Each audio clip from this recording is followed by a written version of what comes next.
Guys, welcome back to our YouTube channel. അപ്പോൾ ഇന്നത്തെ video അപ്പോൾ പൊന്നുവിൻ്റെ മുഖത്ത് ഇന്ന് സന്തോഷമില്ലാത്തെന്ന് പറഞ്ഞാൽ രണ്ട് കൊമ്പ് കിട്ടിയത് അവൾക്ക് ഇഷ്ടപ്പെട്ടില്ല കേട്ടോ. എന്നാലും ഞാൻ പറഞ്ഞു മക്കളെ നല്ല രസമുണ്ട്, മക്കളെ മുഖത്തിന് ചേരണമെന്ന് പറഞ്ഞു. പിന്നെ അവളെ വീഡിയോ ഒക്കെ എടുത്തപ്പോഴത്തേക്ക് അവളുടെ മുഖത്ത് ആ പ്രസന്നത വന്നു. പിന്നെ ഞാൻ കുറച്ച് നേരം അവളും ചേർന്ന് വീഡിയോ എടുത്തിട്ട് അപ്പോൾ സ്കൂളിൽ കൊണ്ടുവന്ന സമയമായിട്ടോ. പിന്നെ ഞാൻ അവൾക്ക് അങ്ങനെ ഞാനും പൊന്നും മോനുവിന് മുത്തവും കൊടുത്തിട്ട് അമ്മയടുത്ത് പറഞ്ഞിട്ട് ഞങ്ങളങ്ങനെ തിരിച്ച് കേട്ടോ അവിടെ നിന്ന്. അപ്പോൾ നടന്ന് പോവാണ്. അപ്പം നടന്ന് പോകുമ്പോഴത്തേക്ക് പൊന്നു ബാഗ് തൂക്കിയിട്ടുണ്ടായിരുന്നു. അവൾക്ക് ഭാരം കാരണം നടക്കാൻ പറ്റില്ല. അപ്പോൾ ഞാൻ പറഞ്ഞ മക്കളെ ആ ബാഗ് അമ്മ തൂക്കിക്കോളാം എന്നാണ്. അപ്പോൾ അവൾ പറഞ്ഞില്ല അമ്മ വേണ്ട ഞാൻ തൂക്കിക്കോളാം. പിന്നെ കുറച്ച് നേരം കഴിഞ്ഞപ്പോഴത്തേക്ക് ഞാൻ ബാഗ് തിരിച്ച് വാങ്ങിച്ചു കേട്ടോ. പിന്നെ ഈ കയ്യിലിരിക്കുന്നത് മുട്ടായിയാണ്. ഞാനിത് വാങ്ങിച്ചു കൊടുത്തില്ലെങ്കിൽ അവളെ ഞാൻ തൂക്കിക്കൊണ്ട് നടക്കേണ്ടി വരും.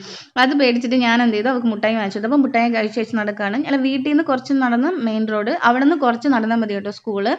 അങ്ങനെ ഇതാണ് കേട്ടോ ഞങ്ങളുടെ സ്കൂള്, പൊന്നു പഠിക്കുന്ന സ്കൂൾ. ഈ സ്കൂളിൽ തന്നെയാണ് ഞാനും പഠിച്ചത്. അതേ സ്കൂളിൽ തന്നെയാണ് പൊന്നോട് പഠിക്കാനുള്ള ഒരു ഭാഗ്യം കിട്ടി.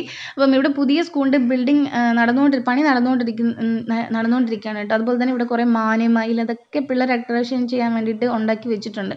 അപ്പോൾ പൊന്നു ക്ലാസ്സിൽ ഓടിപ്പോവാണ്. ഇതാണ് പൊന്നിൻ്റെ ക്ലാസ്.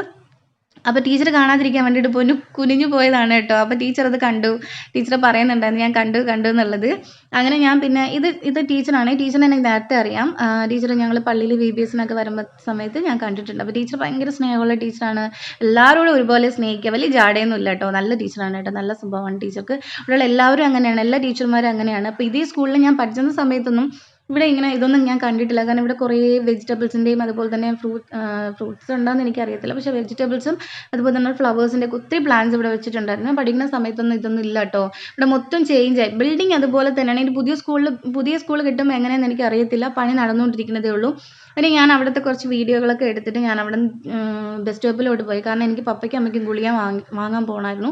പിന്നെ ബസ് സ്റ്റോപ്പിൽ നിന്ന സമയത്ത് എൻ്റെ മക്കളെ 2 ബസ്സാണ് ഹൈ സ്പീഡിൽ പോയത്. ഈ സൈഡ് വഴിയാണ് ബസ് പോകേണ്ടത്, പക്ഷേ ബസ് പോയത് അപ്പുറത്തെ സൈഡിൽ. അങ്ങനെ ഞാൻ കുറച്ച് നേരം കൂടെ നിന്നപ്പോഴത്തേക്കും വേറൊരു ബസ് വന്നു, മൂന്നാമതൊരു ബസ് വന്നു. പിന്നെ ഞാൻ ബസ്സിൽ ചാടി കയറിയപ്പോഴത്തേക്കും പിന്നെ എനിക്ക് ഇരിക്കാണ്ട് സീറ്റ് കിട്ടിയത് ഡ്രൈവറിൻ്റെ അടുത്തുള്ള ഫ്രണ്ട് സീറ്റിലാണ് കേട്ടോ. അപ്പോൾ എനിക്ക് സ്കൂളിൽ പഠിക്കുന്ന സമയത്തുള്ള കാര്യങ്ങളാണ് കേട്ടോ ഓർമ്മ വന്നത്. അങ്ങനെ ഞാൻ ഇങ്ങനെ ഓരോ കാര്യങ്ങൾ ആലോചിച്ച് ബസ്സിൽ ഇങ്ങനെ പോയി. പിന്നെ അവിടുന്ന് ബസ് ഇറങ്ങിയിട്ട് അവിടുന്ന് പിന്നെ പോകണമെന്നുണ്ടെങ്കിൽ അവിടെ ബസ്സില്ല. അപ്പോൾ എനിക്കൊരു ഓട്ടോ പിടിക്കണം. ഞാൻ അവിടുന്ന് ഒരു ഓട്ടോക്കാരനോട് ചോദിച്ചു എത്രയാവുമെന്ന് ചോദിച്ചപ്പോൾ അയാൾ പറയുക 90 രൂപയാവുമെന്ന്. ഞാൻ 50 രൂപ 60 രൂപയുള്ള പോകാനുള്ള ഇതേ ഉള്ളൂ അതുവരയ്ക്കും. പക്ഷേ ഇത് അങ്ങനെ ഞാൻ കൂടുതലായിട്ട് അവർ ചോദിച്ചു. അപ്പോൾ ഞാൻ ഹസ്ബൻഡിൻ്റെ അടുത്ത് വിളിച്ച് പറഞ്ഞു ഇങ്ങനെയെങ്കിൽ റാപ്പിഡോ ഒന്ന് ബുക്ക് ചെയ്യുമോ. കാരണം പുള്ളിക്കാരൻ ചെന്നൈ പോയിരിക്കുകയാണ്. എൻ്റെ കയ്യിൽ നെറ്റും ഇല്ല. നെറ്റ് ഉണ്ടായിരുന്നെങ്കിൽ ഞാൻ റാപ്പിഡോ ബുക്ക് ചെയ്യായിരുന്നു. അതുകൊണ്ട് ഞാൻ പുള്ളിക്കാരനോട് പറഞ്ഞപ്പോൾ പുള്ളിക്കാരൻ എനിക്ക് റാപ്പിഡോ ബുക്ക് ചെയ്തായിരുന്നു. അങ്ങനെ ഞാൻ റാപ്പിഡോയിൽ പോവുകയാണ് കേട്ടോ, ഓട്ടോയിൽ. അപ്പോൾ പോയിക്കൊണ്ടിരിക്കുമ്പോഴത്തേക്ക് അവിടെ കുറച്ചൊരു ബ്ലോക്ക് വന്നു. കാരണം ഇതിപ്പോൾ ചന്ത സമയമാണ്. ഞാൻ പോരുന്ന സമയത്ത് ഒരു ചന്ത സമയമായിരുന്നു. ഭയങ്കര ബ്ലോക്കാണ്, ഭയങ്കര തിരക്കാണ് ആ ചന്തയിൽ. കാരണം അവിടെ എല്ലാം കിട്ടും. വെറൈറ്റി മീനാണ് കേട്ടോ. അതുപോലെ തന്നെ വെജിറ്റബിൾ, ഫ്രൂട്ട്സ് എല്ലാം അവിടെ കിട്ടും. അതുകൊണ്ട് തന്നെ ചന്ത സമയം ആയതുകൊണ്ട് ഭയങ്കര തിരക്കായിരുന്നു. അങ്ങനെ പിന്നെ കുറച്ച് നേരം ഞാൻ പോയിക്കൊണ്ടിരിക്കുകയാണ്. പോകുമ്പോഴത്തേക്കും അവിടെ നിന്ന് കുറച്ച് തന്നെയാണ് ഹോസ്പിറ്റൽ. അപ്പം ഇതാണ് ഹോസ്പിറ്റൽ. ഞാൻ വിചാരിച്ചു പുള്ളിക്കാരൻ അകത്ത് നിർത്തുമെന്ന് ഓട്ടോക്കാരൻ. പക്ഷേ ഓട്ടോക്കാരൻ അകത്ത് നിർത്തിയില്ല, പുറത്താണ് നിർത്തിയത്. പിന്നെ ഞാൻ ക്യാഷും കൊടുത്തിട്ട് അകത്തോട്ട് നടന്നു പോവാണ് കേട്ടോ. പോകുമ്പോഴത്തേക്കും ഞാൻ വിചാരിച്ചു ഞാൻ പ്രാർത്ഥിച്ചുകൊണ്ടാണ് പോകുന്നത് ഇന്ന് തിരക്ക് കുറവാവണേന്ന്. കാരണം ഇന്നത്തേത് മാസത്തിലെ സെക്കൻഡ് ട്യൂസ്ഡേ ആണ്. സെക്കൻഡ് ട്യൂസ്ഡേ ആകുമ്പോഴത്തേക്കും ഇവിടെ എല്ലാ പേഷ്യൻസും, അതായത് സൈക്കാട്രിസ്റ്റിനെ കാണിക്കാൻ വരേണ്ടവർ വരും. അതുപോലെ തന്നെ ഷുഗർ, BP, കൊളസ്ട്രോൾ, അവർ മരുന്ന് വാങ്ങാൻ വരണവർ വരും. അതുപോലെ തന്നെ മറ്റു രോഗികൾ വരും. അങ്ങനെ എല്ലാം കൊണ്ടും ഇന്നത്തെ ദിവസം എന്ന് പറയുന്നത് ഭയങ്കര ബിസി ആയിട്ടുള്ള ദിവസമായിരിക്കും. കൂടുതൽ ക്രൗഡായിരിക്കും ഇന്നത്തെ ദിവസം.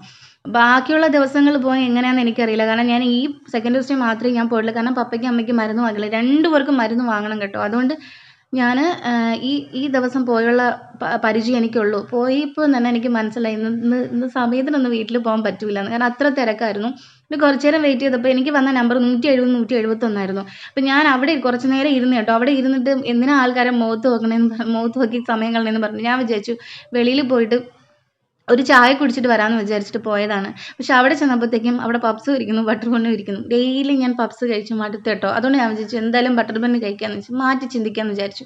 അങ്ങനെ ഞാൻ അവിടെ ഇരുന്നിട്ട് ചായയും ബട്ടർ ബണ്ണും ഊതി കുടിച്ചു കേട്ടോ. കഴിച്ചിട്ട് അവിടെ ഒരു മെമ്പറൊക്കെ ഉണ്ടായിരുന്നു. മെമ്പർ ഇങ്ങനെ കാര്യം പറയുന്നത് കേട്ടൊക്കെ ഇരുന്നിട്ട്. അപ്പോൾ ആ സമയത്ത് എനിക്ക് പേടിയുണ്ടായിരുന്നു, അവിടെ ടോക്കൺ വിളിച്ചോ എന്നുള്ളത് പേടിയുണ്ടായിരുന്നു.